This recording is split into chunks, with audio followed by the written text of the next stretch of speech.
Welcome back to What Arty Noobs with General Disturbance. This is the S-51. It's the Tier 7 Soviet SPG.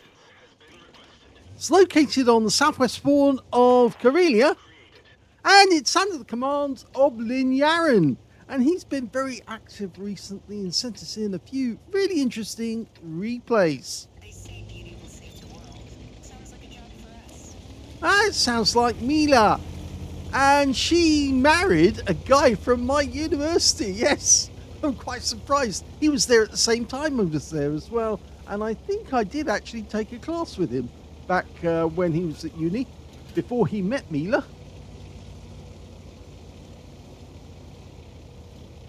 Okay, what can I say about the S-51? Well, based on the hull of the KV-1S, it's got this one's got the 152mm howitzer. You can tell that because it's the barrel sticks out a long way. It's the unicorn, and it's also capable of doing, as we can see here, 600 alpha, 38mm pen, 7.2 meters burst radius, and 11.5 to 23 seconds of stun.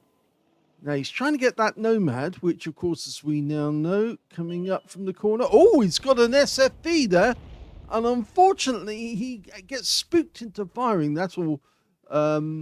He was sold a dummy, as you might say, to actually fire in early, and the SFV just pulled back. It looks like our T20 didn't fare as well because he got hit. The Nomad is basically a version of the Challenger. Oh, that was a direct hit on the Senlac. He's not liking that one. And in fact, he actually gets blocked by one of his own teammates and taken out by the T20. Oh my God, that guy is not going to be happy. Very, very unhappy indeed for that. He was the middle tank, right in the middle. He took the hit. Oh, and the SFV's just taken one as well. 261 off that. I'd say the shot on the Senlac was actually a low roll penetration shot. Didn't kill him, but it wounded him so badly that he took a shell from one of the other guys on the enemy team, and on our team rather, and that was the end of him. The T20 got him. Round out in the 63. Oh, that was close. Just a bit of splash.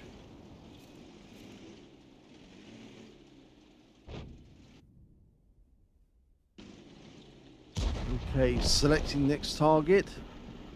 Now, the KV-1S version of the S-51 Critical hit. never got put into production. They couldn't get it to work because the vehicle was just shaking to pieces after each fire. I mean, it's a big howitzer, the S-51. It is a 152mm, which is the standard caliber or low caliber for Soviet Arty.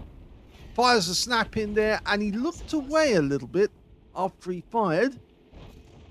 Don't acquire that habit if you can help it, because otherwise it might stop us actually doing replays for you. We don't want people to look away after they shoot. Ideally, we want them to watch what happens to the shell. That's a good one. Hit the front of the vehicle, Type 63. I think he had to burn his repair kit, but he didn't use his health first aid kit, because of course he still had his stun. Okay, so it appears to us that the enemy does have the horseshoe. We're down by 5 already in this game, so it's not a good game for us. We've lost a lot of tanks. Specifically, we've lost a KV-4, an IS, a T-34-100, a T-20, a Jagdpanther, a Super Hellcat, and an SP-1C. Oh, but that was a good one. He got 2 tanks with 1 shot there. The Jagdpanther took a hit for 95, but it was the Tiger P who actually took the brunt of that one for 278. So, fire rate. Standard fire rate, 23.97 seconds. Oh, he wipes out the Jagdpanther. That shell must have hit the rear of the vehicle, and I'm wondering if that was a penetrating shot on the Jagdpanther. He stunned the Tiger P because he was close enough as well, but it seems to me that the shell hit the rear of the Jagdpanther, which is slightly weaker than the front. Well, it's not angled at the rear. It is angled at the front, and the shell appeared to actually penetrate through and take him out. Now, as I said, the reload 23.97, the reload that we're seeing from linyarin is 19.64. Rounds out. And he got the Tiger P, and I think it was a splash kill as well. So he's now got 2 kills in the game. So that was a fortuitous change of aim to go for the Jagdpanther and then the Tiger P afterwards. These guys are fairly healthy at the moment, but that's good because we can get plenty of hit points off them. The Type 63 took a direct hit, a blind hit, but we don't know the value yet. I just briefly saw an enemy light tank, I think it was, sitting on the cliff area. The Type 63 just gave some stun assist. And that's another direct hit. So it looks to me like linyarin's doing very, very well in this game so far. And the score has now almost equaled. We're down by 1 now. A large number of enemy tanks died very, very suddenly, you could say. And now we're looking at the SU-152, but it's a long dial-in to get it on target. It's worth the wait, always worth the wait to wait for that dial-in. Unfortunately, the SU-152 suddenly realized he was under fire and he moved forward very, very rapidly to get out of the way of the shot. Now, when you're actually have a tank that's actually defending an area, they tend to stay still to keep their aim on the target, and that makes them very vulnerable. Just over here, we can see the Type 63 wasn't killed by that last shot, but he is still there because one of our teammates just put a round into him, made him a one-shot, and it might be that we could get him. But the SFB that we saw earlier in the game, well, he's now out of the game. He just went out of the game altogether. I think that was aimed at the lure, but unfortunately it just looped over the top and stunned him instead. Somewhere up on that, on those heights is an AMX 1375. There's the Type 63. Now you can see 218 hit points, which is within the capabilities. And he got it. Next, please. Milas after more kills. Okay, this is not so good news because that's an AMX 1375. He's inbound, but he's seen 2 other players on our team, a Borsig and a heavy tank. Oh, don't drive into things. No, I think he's after the Borsig, but we can help him, help the Borsig rather, by putting a shell into that guy. The rock's in the way. You'll need to move. Yep, the rock's in the way. Oh, and that was not so good. We just lost the Jutu, but the AMX lost the his contest against the Borsig. So we're still 1 down on the enemy, but I think we do have a bit of an advantage here because I think if we were to move back to the previous position we were in, we might be able to help this Borsig with the Lurva and the Nomad. The Barask in the field is actually helping keep that Nomad pinned. Oh, linyarin's listening. Well, of course, he's not listening because I'm actually watching this video for the first time and commenting on it as I see it. And yes, he realizes the situation. That Lurva does want to try and get round the corner to get to the cap. But of course, he can't do that if there's artillery rounds coming in on him that prevent him getting round the corner to have a go at the Borsig. Good position. That works out. Now, aim ahead of the... That's it, because of course the Borsig's the one that's going to see them first. And looking at that corner, there's a little ridgeline. He's actually got it bang on there. A little... No, it's not such of a ridgeline. It's where the ground rises up on the hill. And that would be the spot to aim for.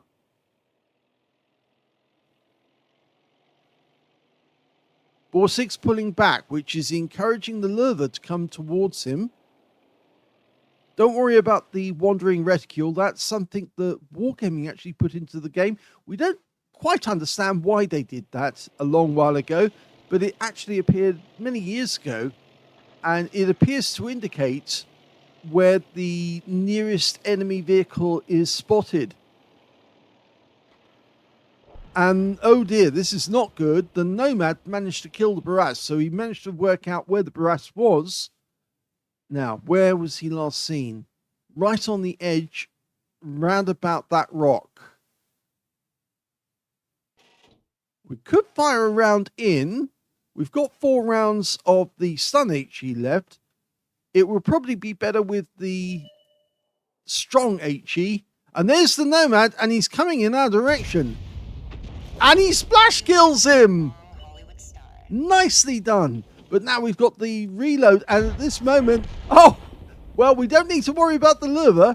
The Borsig had him covered.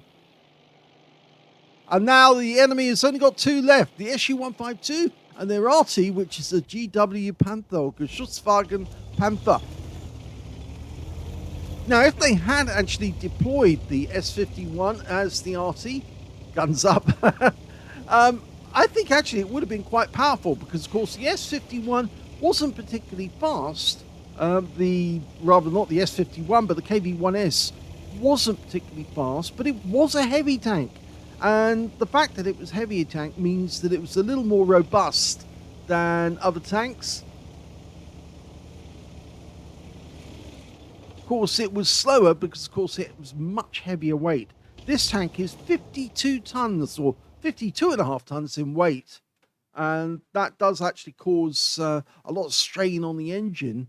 And, of course, then it's also got that big howitzer. And that howitzer is very heavy in its own right. Of course, what you're taking away from the KV-1S is the turret. You're replacing a turret and all the shells that would be carried by that tank with the howitzer instead. Most of the shells for the S-51 were actually carried in a munitions truck or any form of truck. And the reason we know that is because it's got a transport system at the back of the vehicle for loading the shell from the ground onto a trolley, or I think they call it a trolley, but not a jolly, but a trolley, which would then carry the shell up into the breach above it. I think they sometimes call it a dolly, don't they? Not a trolley. But I can show you exactly what I mean. There you go. You can see at the back of the vehicle, the dolly. Okay, well, he picked a spot ahead of its target. Oh! And that was it! He got a hit for 105. It looked like to me that the Borsig got the another shot onto him to take his hit points down, and then the Progetto killed him.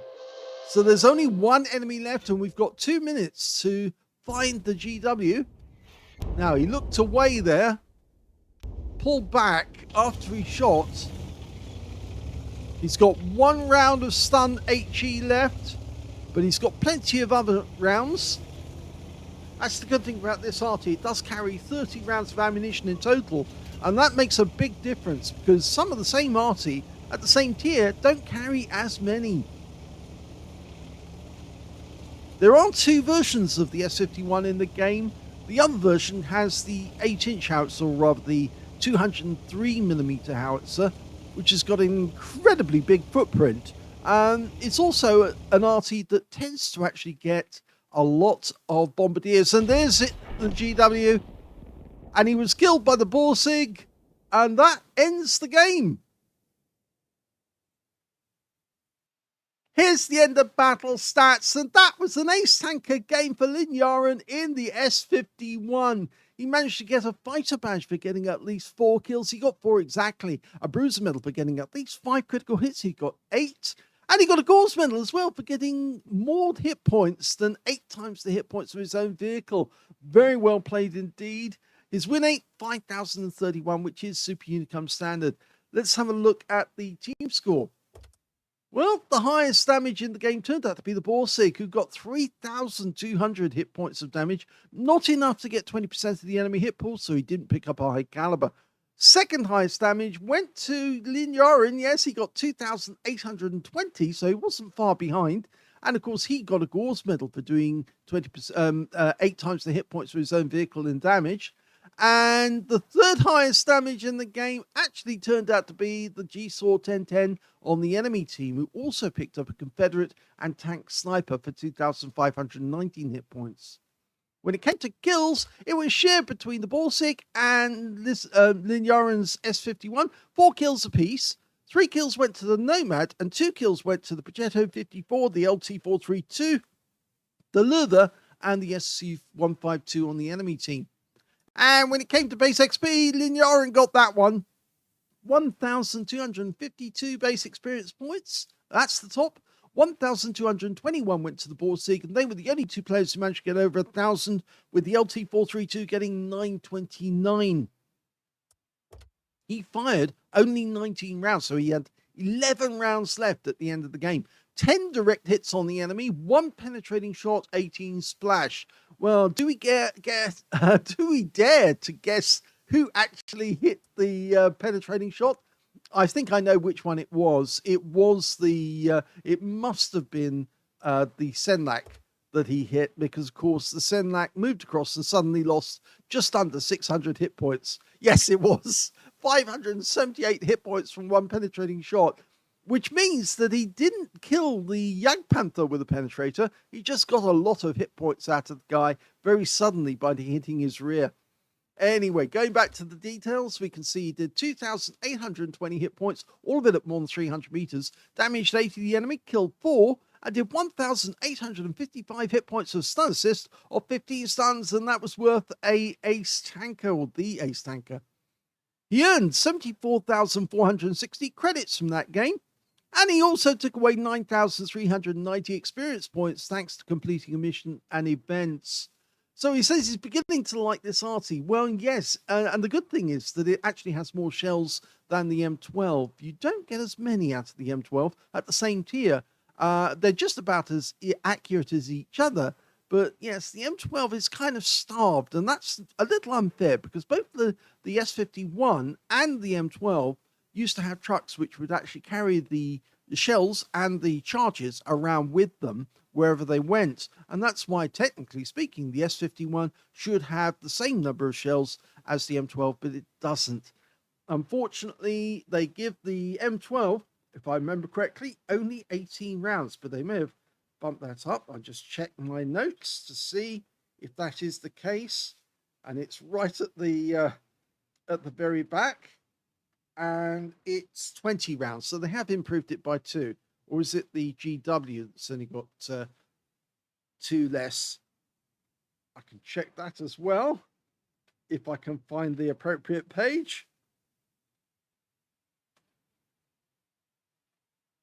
Do apologize for this. Normally I remember these things outright, but on this occasion I'm having to check it, because they do keep changing the number of shells that vehicles carry. Well, actually, they do have 30 rounds now for the GW Panther, so maybe they've woken up to the fact that these RT do not have enough shells. But having 20 for the M12 is not quite as fair.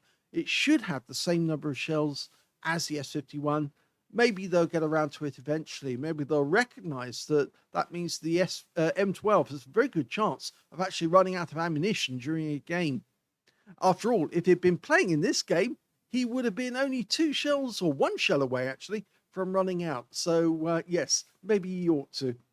But anyway, I hope you enjoyed that replay. I'm pretty sure Linyarin is really liking the S-51. I find the M51 a very good game, RT to have in a tier 9 game, because of course you can actually pump those shells out really, really quickly on the enemy. And they soon get fed up with getting hit every 20 seconds or so. So yes, it really does work. If you enjoyed this replay, please give it a like, do subscribe to our channel, leave a little comment down below because it feeds the algorithm, and thank you for watching.